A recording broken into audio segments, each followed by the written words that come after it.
रहीमुल्लाह यूसुफज़ई साहब, शुक्रिया आपने वक्त दिया।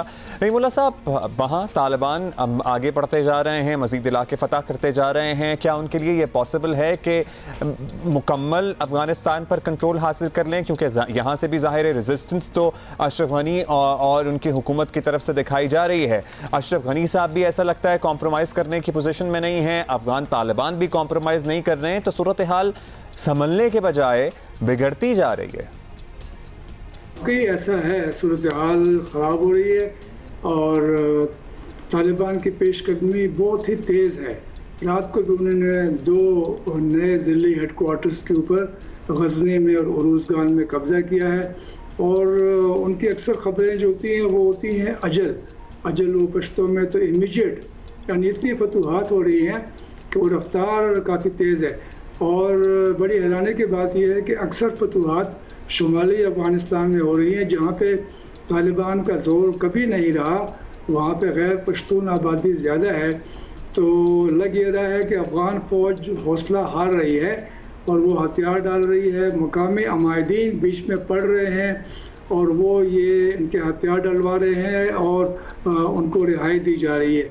लेकिन अशरफ गनी जो हैं वो कल जो बाइडन से मुलाकात करेंगे, डॉक्टर अब्दुल्ला भी उनके साथ होंगे, इनकी मखलूत हुकूमत है और अब देखते हैं कि वहाँ पे क्या फैसले होते हैं। लेकिन ये उनसे कहेंगे कि आप हमारी फौजी इमदाद करें या फिर आप फ़ज़ाई हमले करें। पाकिस्तान ने भी, वज़ीर ख़ारजा ने कहा है कि हम पे इल्ज़ाम नहीं लगाना, लेकिन वो इल्ज़ाम लगाएंगे। पाकिस्तान के ऊपर तो पहले भी इल्ज़ाम लगाए गए, अभी भी। अच्छा, अफ़गान आवाम की ज़रा बात करते हैं रहीमुल्लाह साहब। इस सारी सूरत हाल में ज़ाहिर है अफ़गान आवाम, जो हम जैसे आप जैसे आम लोग हैं जो वहाँ रहते हैं अपने ख़ानदानों के साथ, अपनी फैमिलीज़ के साथ, वो क्या चाहते हैं, वो किसके साथ हैं, उनकी हिमायत किसको हासिल है? अगर अशरफ गनी अपने इक़्तिदार से चिमटे हुए हैं मुबैना तौर पर और अफ़गान तालिबान भी पीछे हटने को तैयार नहीं हैं, तो इसमें पिस तो अफ़गान आवाम रहे हैं, उनकी हिमायत किसको हासिल है एक्चुअली?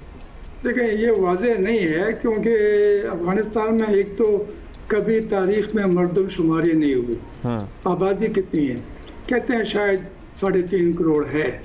इंतखाबात 9 दफ़ा हुए, सदारती और पार्लिमानी, हर बार धांधली के इल्ज़ामात लगे और मजबूरन फिर उनको मखलूत हुकूमत बनानी पड़ी 2 बार, अब्दुल्ला को और अशरफ गनी को।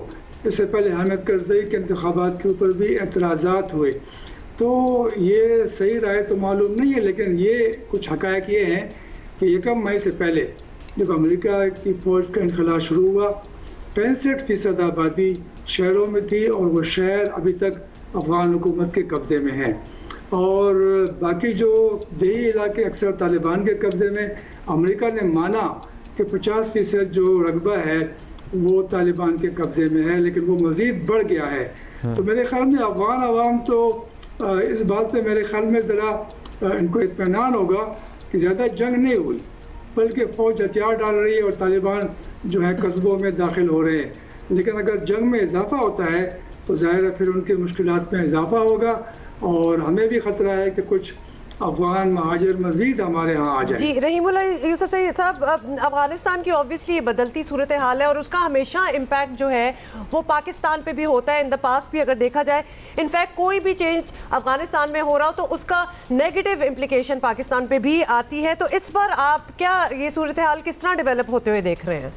देखिए, एक तो ये है कि जो हम पे इल्ज़ाम तराशी होती रही है काबुल से या बाकी, उसमें इजाफा होगा और वो कहेंगे कि ये पाकिस्तान ने इनकी मदद की तालिबान की, इसलिए इनको फतूहात हासिल हो रही है। दूसरी बात यह है कि मैंने पहले भी कहा कि हमारे यहाँ अफ़गान महाजिर तो तकरीबन 30 लाख हैं ही, मज़ीद भी आ सकते हैं।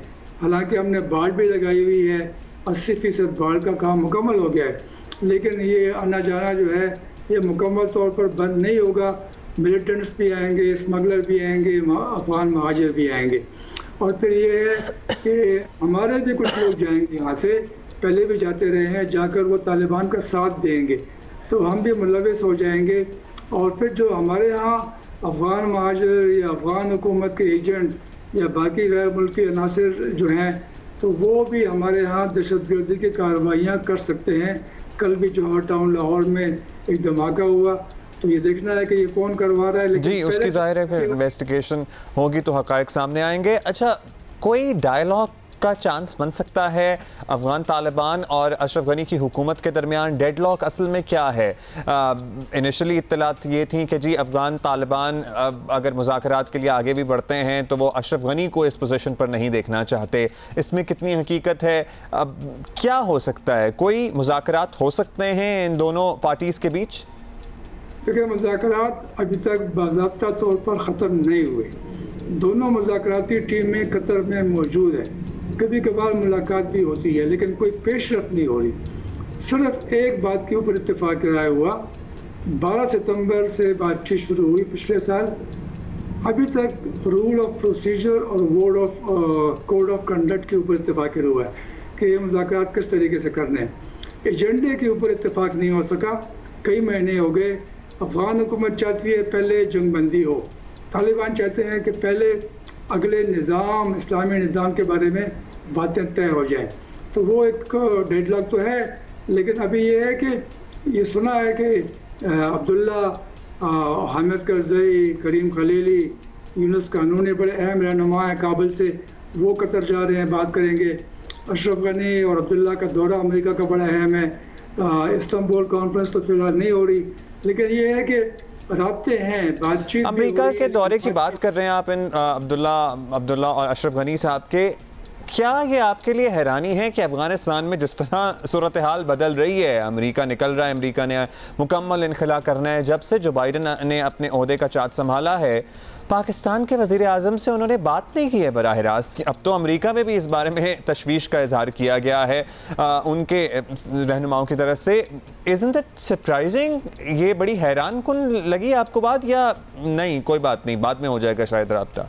देखिए, एक बात तो ये है कि 6 महीने उनको हो गए जो बाइडन को, तो उन्होंने अभी तक हमारे वज़ीर आज़म से रब्ता नहीं किया, लेकिन उनके बाकी आला हुकाम का रब्ता रहा है। कई यहाँ पर पाकिस्तान भी आए, CIA के चीफ भी आए एक खुफिया दौरे के ऊपर, तो रब्ते तो हैं।